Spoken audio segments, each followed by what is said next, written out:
La première fois que je les ai entendus rire, j'étais juste devant mon propre café. L'enseigne était encore fraîche, la peinture à peine sèche, les vitres impeccables, et mon cœur tremblait comme une feuille dans le vent. Je n'avais même pas encore tourné la clé dans la serrure quand leurs voix ont traversé la rue légères et cruelles. La pauvre, a dit l'une d'elles. Elle pense vraiment que les gens vont venir manger ici. Une autre a renchéri. Ce petit boui-boui, ça ne tiendra pas un mois. Elle riait comme si mon rêve était une mauvaise blague. Cette trahison a allumé en moi un feu que je ne pensais pas posséder. Je m'appelle Élise Dubois et ceci est l'histoire de comment j'ai transformé ces rires en héritage. Mais avant d'aller plus loin, j'aimerais beaucoup savoir d'où vous m'écoutez ce soir. J'aime toujours savoir où mes histoires voyagent, car peu importe où nous sommes, nous savons tous ce que cela fait d'être sous-estimé. Maintenant, laissez-moi vous ramener à cette année-là, le printemps qui a suivi le décès de mon mari. J'avais 52 ans, j'étais veuve et je m'accrochais à pas grand-chose de plus que son vieux carnet de recettes et une tête pleine de doutes. Nous avions toujours rêvé d'ouvrir un café ensemble, mais la vie avait d'autres plans. Il est tombé malade, les soucis financiers se sont accumulés, et soudain mon monde s'est bâti sur le silence et les dettes. Quand il est parti, les gens s'attendaient à ce que je m'efface doucement, que je disparaisse en arrière-plan. Mais le deuil peut faire des choses étranges. Pour moi, il a planté une sorte d'espoir têtu, le genre d'espoir qui ne crie pas, qui continue juste de murmurer « Essaye encore ». Alors, c'est ce que j'ai fait. J'ai vendu notre deuxième voiture, j'ai vidé le garage et j'ai loué une petite boutique d'angle au centre-ville. Il y avait du papier peint qui se décollait, un parquet qui grinçait et une fenêtre qui vibrait chaque fois qu'un camion passait. Mais pour moi, c'était le champ des possibles. Je l'ai appelé le mésange bleu, d'après l'oiseau qui nichait devant la fenêtre de notre cuisine, celui dont mon mari disait toujours qu'il était le signe de jour meilleur à venir.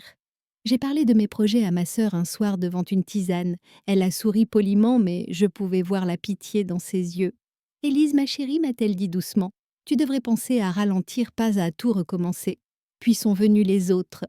Les voisins, les amis de la paroisse même, mon ancienne collègue de la banque, ils avaient tous le même regard, ce mélange d'inquiétude et d'incrédulité que les gens vous lancent quand ils pensent que vous avez perdu l'esprit. Et peut-être que je l'avais un peu perdu, parce que ces premières semaines ont été rudes.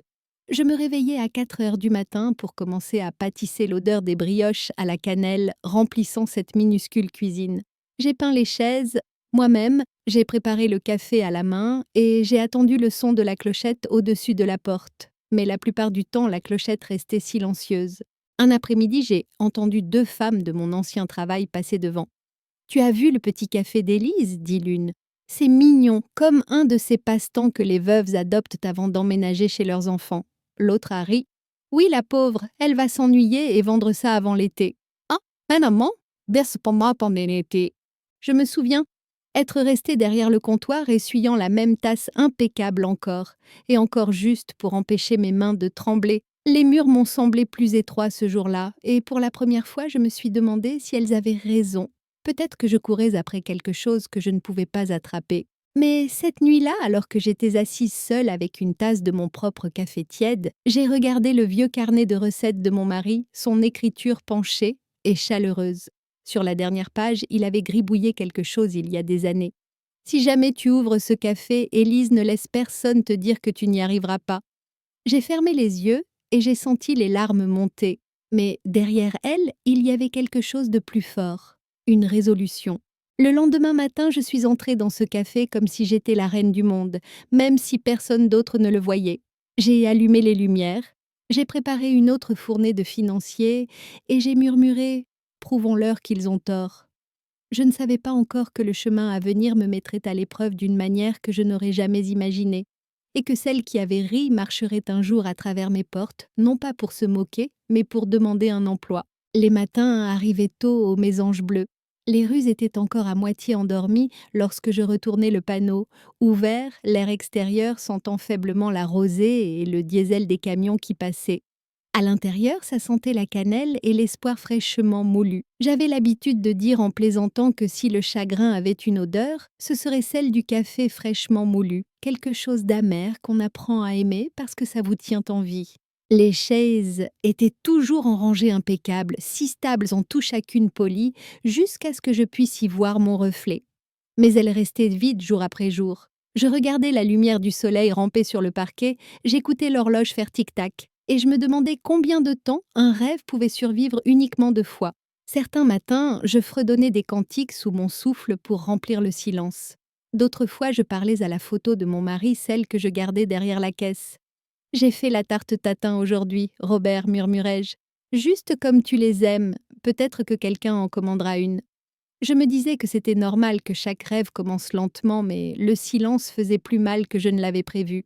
Les factures ont commencé à s'empiler sur le comptoir. Le propriétaire a commencé à laisser entendre que d'autres locataires attendaient. Je souriais à chaque conversation prétendant que les affaires marchaient bien, mais à l'intérieur, j'étais terrifiée. Puis, un après-midi, quelque chose a changé. Un vieil homme est entré, costume gris des yeux doux, le genre Dieu qui semblait avoir tout vu et n'être plus surpris de rien. Il a commandé une tasse de café et une part de tarte. Quand je l'ai posée sur sa table, il a pris une bouchée, a fermé les yeux et a souri. C'est vous qui avez fait ça, a-t-il demandé. Oui, monsieur, ai-je dit doucement. Il a hoché la tête puis a dit ne changez rien.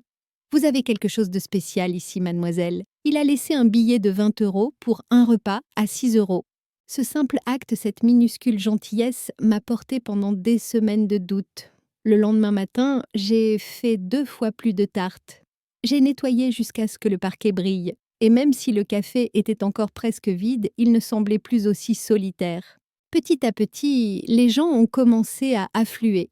Une infirmière de la clinique voisine, 2 étudiants qui révisaient près de la fenêtre, et un routier nommé Michel qui disait que mon café était la seule raison pour laquelle il survivait à ses gardes de nuit. Ils sont devenus mes habitués, ma petite famille hétéroclite. J'ai appris leurs histoires, leurs routines, leurs parts de tarte préférées. Le café a recommencé à bourdonner doucement de vie. Mais la vie a un sens cruel du timing. Juste au moment où le silence commençait à s'estomper, une nouvelle enseigne a été installée de l'autre côté de la rue. Le chêne doré, grande ouverture. Je n'oublierai jamais le nœud dans mon estomac quand je l'ai vu. Peinture fraîche, lettres fantaisistes et des vitres brillantes qui reflétaient ma petite boutique usée comme le fantôme de ce qu'elle ne pouvait pas être. Et juste là, dans la vitrine souriant avec une paire de ciseaux dorés, se trouvaient les mêmes personnes qui s'étaient moquées de moi.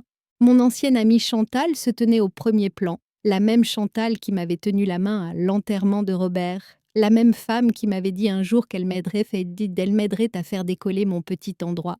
Elle m'a fait un signe de la main quand elle m'a vu regarder de l'autre côté de la rue. Ce signe poli et suffisant que les gens font quand ils pensent qu'ils ont déjà gagné. « Viens nous voir un de ces jours, Élise », a-t-elle crié. « On va te montrer comment font les pros. » J'ai forcé un sourire et j'ai hoché la tête. Mais à l'intérieur, quelque chose s'est brisé. Cette nuit-là, je suis restée assise dans mon café bien après la fermeture, les lumières éteintes, à regarder leur enseigne lumineuse à travers ma fenêtre. Ce n'était pas seulement la trahison qui faisait mal, c'était la façon dont cela me faisait douter de tout, à nouveau. Mais alors que les heures passaient, j'ai remarqué le clair de lune qui se déversait à travers la vitre, brillant sur les mots « le mésange bleu ». Et je me suis souvenue de ce que signifient les mésanges bleus. La liberté, l'espoir, les commencements. Alors, je me suis fait une promesse, là, dans le noir. Je n'allais pas rivaliser, j'allais endurer. Je me suis versé une autre tasse de café, j'ai redressé les chaises et j'ai murmuré dans l'air immobile. Ils peuvent construire leur chaîne s'ils le veulent, mais cette petite mésange va continuer à chanter. Je pensais m'être habituée à l'humiliation, mais rien ne m'avait préparée à voir le chêne doré prospérer juste en face de mes fenêtres. Chaque matin, je voyais la rue se remplir de voitures et de bavardages, alors que leurs clients affluaient. Le personnel de Chantal portait des tabliers assortis. Leurs fenêtres scintillaient de garnitures dorées et leur musique jazzy entraînante confiante flottait jusque dans ma boutique comme une provocation. Pendant ce temps, je me tenais derrière mon comptoir remuant une marmite de soupe que personne ne commandait. Ce qui me blessait le plus, ce n'était pas la concurrence, c'était la trahison.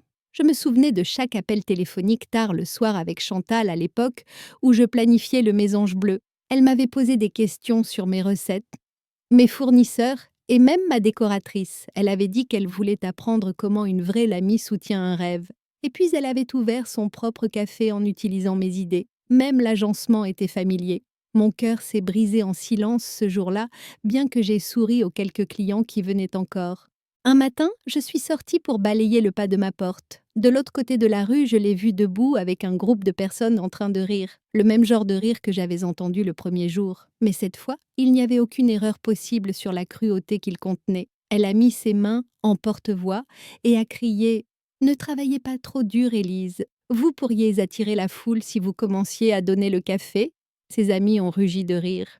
Si, c'est... Je suis rentrée à l'intérieur les joues brûlantes. Mes mains tremblaient si fort que j'ai failli lâcher le balai. Mais je n'ai pas pleuré. Je ne leur donnerai pas cette satisfaction.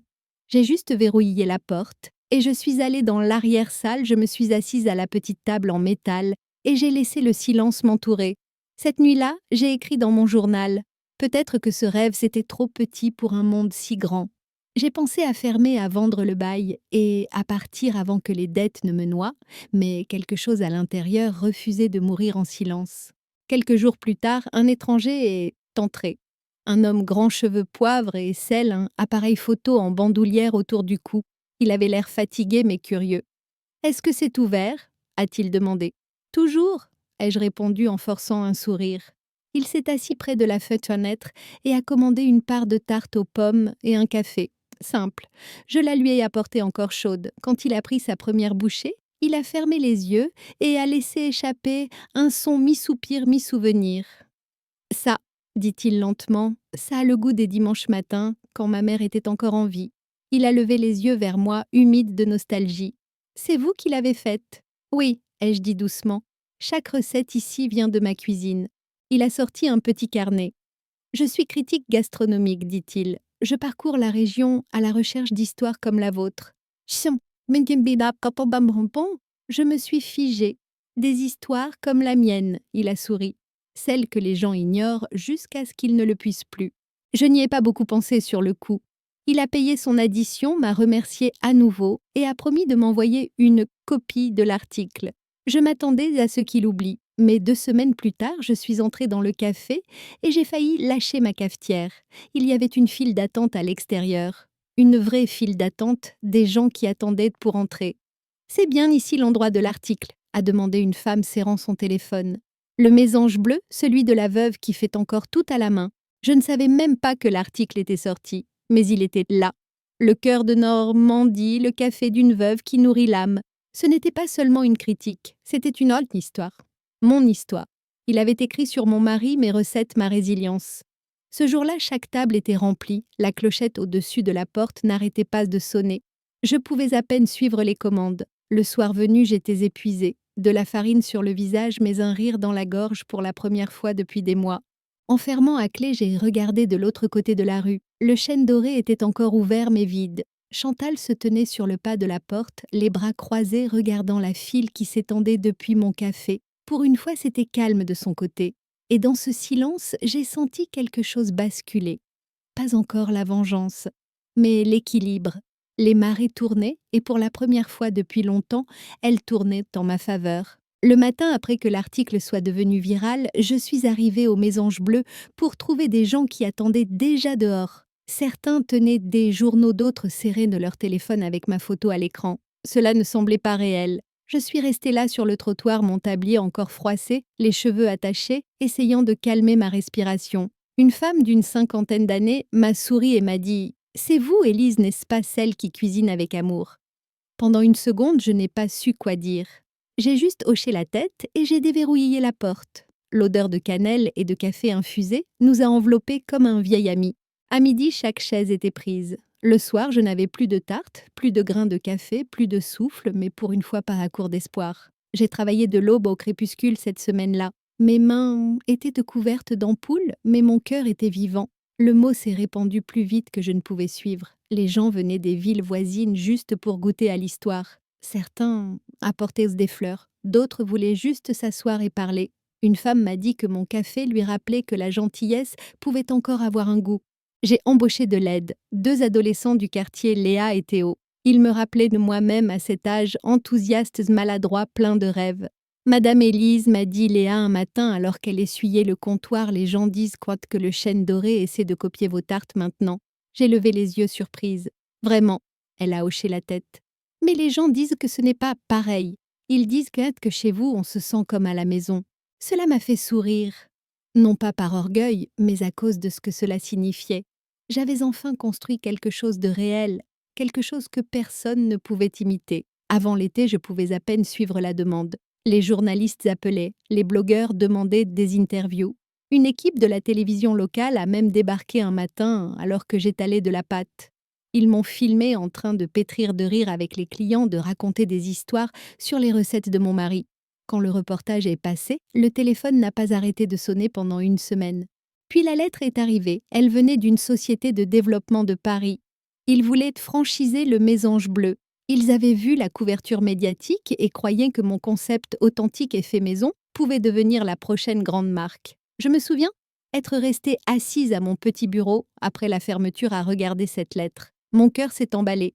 Il y a 10 ans, j'étais une veuve avec une poignée de recettes et ou une voix tremblante. Maintenant, quelqu'un voulait acheter ce que j'avais construit. Mais ce n'était pas l'argent que je voulais un but. Alors, au lieu de tout vendre, j'ai conclu un accord différent. Un accord qui me permettait de m'agrandir tout en restant fidèle à moi-même. En un an, il y avait 2 autres mésanges bleus, un à Caen et un à Rouen, tous deux dirigés par des mères célibataires qui étaient venues me voir un jour en cherchant du travail. Chaque fois que j'entrais dans l'un de ces cafés, je sentais la présence de Robert, ses recettes, son rire, sa confiance tranquille en moi.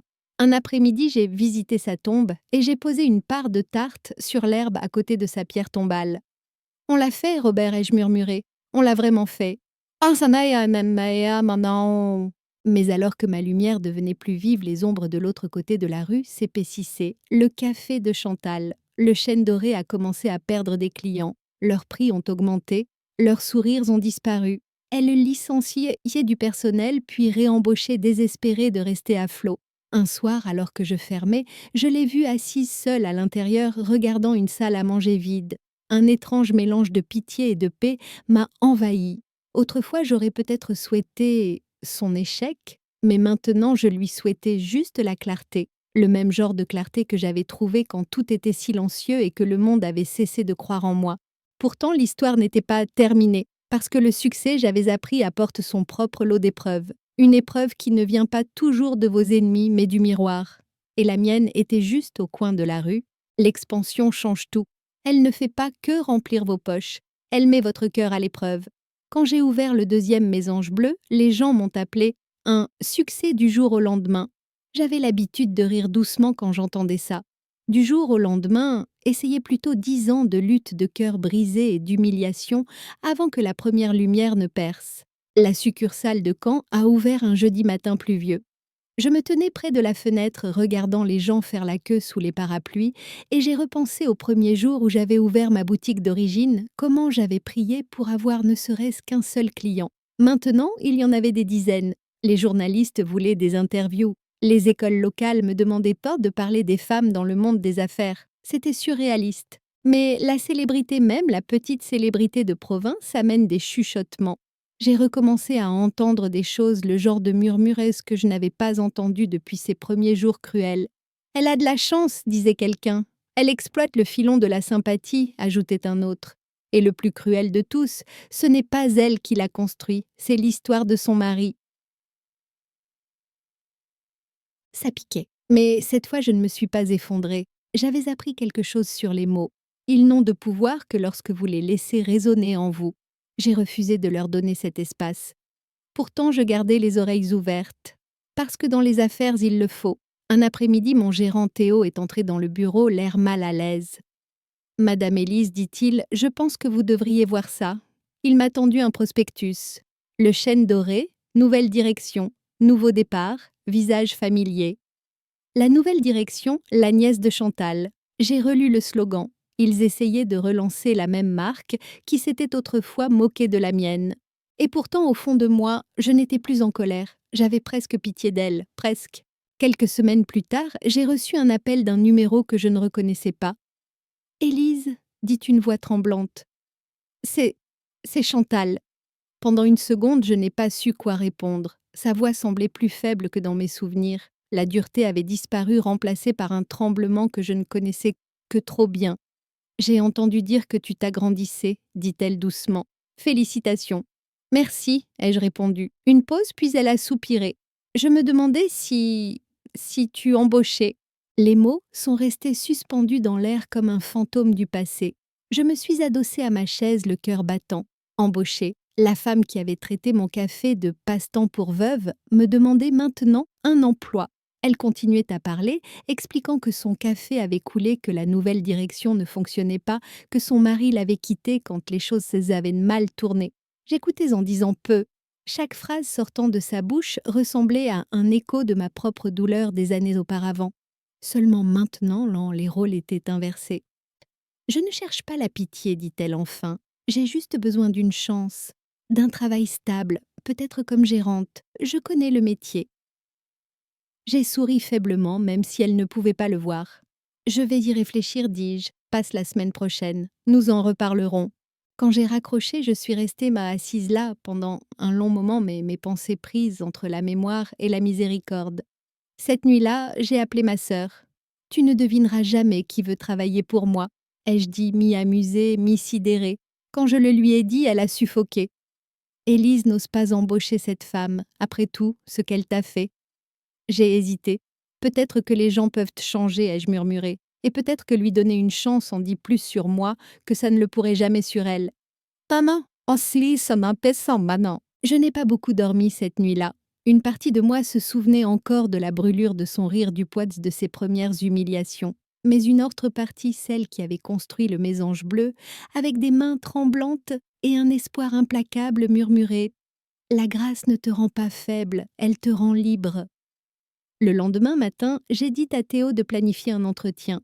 « Je le note sous quel nom ?» a-t-il demandé. « Dis-lui juste de venir », ai-je dit. Il a hoché la tête et je l'ai regardé quitter le bureau. Mon cœur était stable, fort et curieux. Parce que bientôt, Chantal franchirait à nouveau mes portes. Mais cette fois, elle ne verrait pas la femme dont elle avait eu pitié. Cette fois, elle rencontrerait la femme qu'elle avait sous-estimée. Le matin de l'entretien, je suis arrivée tôt avant que le soleil ne soit complètement levé. L'air sentait la pluie et les grains de café torréfiés. Mes mains reposaient sur le comptoir, traçant le grain du vieux bois que j'avais poncé moi-même il y a 10 ans. C'était poétique d'une certaine manière, que toute cette douleur et toute cette patience m'aient ramenée ici à attendre la femme qui m'avait dit un jour que je n'y arriverais jamais. Quand la clochette au-dessus de la porte a finalement tinté, j'ai levé les yeux. Elle était là, Chantal, la même mâchoire carrée mais plus douce maintenant. Les cheveux plus fins, les épaules plus basses, ses vêtements étaient soignés mais fatigués, comme s'ils avaient été repassés avec de l'espoir plutôt qu'avec de la chaleur. Elle a hésité près de l'entrée, balayant la pièce du regard. L'odeur de tarte et de café emplissait l'air, le bavardage des clients bourdonnait doucement. Elle a regardé autour d'elle comme si elle essayait de comprendre, comme si elle ne pouvait pas croire que le café dont elle s'était moquée était devenu ceci. « Élise, dit-elle doucement en s'approchant du comptoir, tu as l'air en forme. Toi aussi, ai-je menti avec un sourire aimable. Tu peux t'asseoir, nous allons parler dans mon bureau. Ses yeux ont vacillé de surprise. Mon bureau? Je pouvais presque voir le calcul derrière son expression, essayant de situer ma place dans l'entreprise maintenant. Nous avons marché jusqu'à l'arrière-salle, la même pièce qui contenait autrefois des boîtes de financiers invendus et des factures impayées. Maintenant, il y avait des critiques encadrées des récompenses et des photos de mon équipe souriant devant chaque succursale du Mésange bleu. La transformation n'était pas seulement physique, c'était une preuve. Elle s'est assise, joignant ses mains. « J'apprécie vraiment que tu me reçoives, dit-elle, la voix tremblante. Les choses n'ont pas été faciles. Après la fermeture du chêne doré, j'ai essayé quelques trucs, mais… » Elle s'arrêta, les yeux humides. « Tu sais ce que c'est ?» J'ai hoché la tête lentement, la laissant parler. Il fut un temps où je me serais délectée de cela, la regardant s'effondrer de la même manière que je m'étais effondrée à cause d'elle. Mais assise là en face de cette femme fragile, je ne ressentais aucun triomphe. Je ressentais de la distance. Comme si la colère s'était éteinte il y a longtemps, laissant derrière elle quelque chose de plus calme, la compréhension. « Tu as toujours été douée pour ça, continua-t-elle. Les gens t'aiment bien. Tu as une chaleur que je n'ai jamais pu feindre. Je suppose que c'est pour ça que tu as gagné. » « Je n'ai pas gagné, Chantal, ai-je dit doucement. J'ai juste continué. » Silence. Le genre de silence qui pousse deux personnes à regarder partout, sauf l'une vers l'autre. Finalement, elle s'est éclaircie la gorge. « Je cherche n'importe quel poste, gérante caissière, même assistante pâtissière. Je peux commencer tout de suite. » J'ai croisé mes mains sur le bureau. Vous avez de l'expérience dans la gestion d'un café, n'est-ce pas? Oui, mais... Elle s'est arrêtée quand elle a remarqué quelque chose. Son regard est tombé sur l'extrait cabis encadré sur le mur. Le groupe Mésange Bleu, gérante Élise Dubois. Son visage est devenu blême. Ses lèvres se sont entr'ouvertes, mais aucun son n'est sorti. C'est toi la propriétaire, a-t-elle murmuré, l'incrédulité brisant sa voix. J'ai souri, ni avec suffisance ni avec cruauté, juste calmement. De chacun d'entre eux, ses yeux se sont remplis de larmes. Je ne savais pas. Je pensais que tu travaillais juste ici. C'est le cas, ai-je dit en me levant pour lui resservir du café. Mais je l'ai aussi construit, morceau par morceau, même quand tout le monde disait que je ne le pouvais pas. Elle a baissé les yeux, les joues rouges. Je suis désolée, Élise, pour ce que j'ai dit, pour ce que j'ai fait. Je me suis rassise et j'ai étudié son visage. Le visage qui m'avait regardé avec pitié et supériorité. Maintenant, il avait juste l'air humain. Je te pardonne, ai-je dit tranquillement, mais je ne peux pas t'embaucher. Non pas par vengeance, mais parce que ce chapitre de ta vie et de la mienne doit se clore comme il a commencé, séparément. Son menton a tremblé. Elle a hoché la tête lentement. Je comprends. Elle s'est levée pour partir, ses pas résonnant doucement sur le carrelage. À la porte, elle s'est arrêtée et s'est retournée. Tu as vraiment réussi, a-t-elle murmuré. Je n'ai pas réussi, ai-je dit avec un petit sourire. Je le suis devenue, si. Quand elle est partie, je me suis versé une autre tasse de café et je me suis tenue près de la fenêtre. Dehors, la rue bourdonnait de la vie matinale. Des clients qui riaient, des mésanges qui chantaient quelque part au loin. Pour la première fois, je n'ai ressenti aucune colère. Aucun besoin de prouver quoi que ce soit. Juste la paix. Une paix profonde, tranquille, méritée. Le genre de paix qui vient quand vous réalisez que votre vengeance ne réside pas dans leur chute. Elle réside dans votre ascension. Ce soir-là, après le départ de Chantal, je suis restée bien après la fermeture. Le café était silencieux, baigné dans la douce lumière dorée du lampadaire extérieur. Je me suis assise à l'une des tables du coin, la même où je pleurais dans mon café froid toutes ces années auparavant, et j'ai écouté le faible bourdonnement du réfrigérateur, le tic-tac de l'horloge et l'écho de mon propre cœur. Les murs sentaient que les grains torréfiés et la cannelle, mon parfum préféré au monde. J'ai passé la main sur le bord de la table, me souvenant comment j'avais poncé ces coins moi-même, rêvant d'un jour où les chaises seraient pleines. J'avais imaginé des rires, des conversations, de la chaleur. Mais je n'avais jamais imaginé ceci. Je n'avais jamais imaginé que la paix puisse être si douce après des années de bruit. J'ai pensé à Chantal, à quel point elle avait l'air brisée en sortant par cette porte. Une partie de moi aurait souhaité que les choses aient été différentes, qu'elle se soit tenue à mes côtés à l'époque au lieu d'être de l'autre côté de la rue. Mais peut-être que nous sommes toutes les deux devenues qui nous devions être à cause de ce que nous nous étions fait l'une à l'autre. Peut-être que la douleur façonne vraiment les mains qui construisent quelque chose de durable.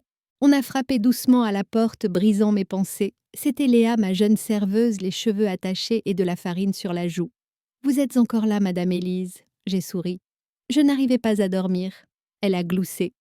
On a eu une autre mention en ligne ce soir. Un blogueur a appelé le Mésange Bleu le cœur de la Normandie. Vous devriez voir les commentaires. Les gens disent qu'ils font des heures de route juste pour se sentir à la maison ici. J'ai ri doucement. À la maison. C'est tout ce que j'ai toujours voulu que cet endroit soit. Hop, je m'en bats pas comme... Après son départ, je me suis fait une dernière tasse de café et je suis sortie. La nuit était fraîche, les étoiles basses, la rue presque vide. De l'autre côté, l'ancien bâtiment du Chêne Doré était sombre, ses fenêtres barricadées. Je n'ai pas ressenti de satisfaction, juste de la quiétude, comme si une histoire s'était enfin terminée comme elle le devait. La semaine suivante, j'ai été invitée à prendre la parole lors d'une conférence pour les femmes entrepreneurs à Rouen. J'ai failli dire non. Je ne me suis jamais vue comme une oratrice. Mais Théo a insisté. « Votre histoire donne de l'espoir aux gens, a-t-il dit. Vous devriez la partager. » Alors je l'ai fait, debout sur cette scène, regardant des centaines de femmes jeunes, âgées, pleines d'espoir, fatiguées. J'ai ressenti quelque chose monter en moi. Je leur ai tout raconté. Les rires que j'avais entendus ce premier matin, le silence de mon café, vide l'article qui a tout changé, et le jour où les mêmes personnes qui s'étaient moquées de moi sont venues demander du travail. Je pouvais voir des larmes dans leurs yeux. Je pouvais voir la reconnaissance, ce feu silencieux que nous portons toutes lorsque le monde nous dit non. Et je leur ai dit ceci. Quand les gens vous sous-estiment, n'argumentez pas. Ne vous battez pas, bâtissez tout simplement. Laissez votre travail parler dans le silence, parce que le succès murmuré doucement est plus fort que la moquerie criée. Le public s'est levé. Je n'oublierai jamais ce moment, non pas parce qu'il m'applaudissait, mais parce que je me voyais dans chacune d'entre elles, des femmes à qui on avait dit qu'elles ne pouvaient pas. Cette nuit-là, en rentrant chez moi, j'ai déverrouillé la porte de mon café et je suis restée là dans le noir. Le clair de lune se déversait par la fenêtre, effleurant les tables, le comptoir, le certificat encadré sur le mur. Ça sentait la cannelle et le courage. J'ai murmuré doucement. On l'a fait, Robert, toi et moi.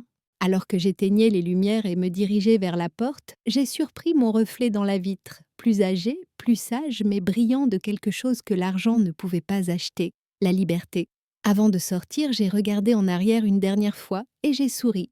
S'ils vous disent un jour que vous êtes trop vieille et trop petite ou trop en retard, ai-je dit à la pièce vide, faites-leur simplement ravaler leurs paroles, lentement, avec une part de tarte. La clochette a tinté lorsque la porte s'est refermée derrière moi et l'arôme de la paix flottait dans l'air. Le genre de paix qui ne vient que lorsqu'on a traversé le feu et qu'on s'est retrouvé entière de l'autre côté.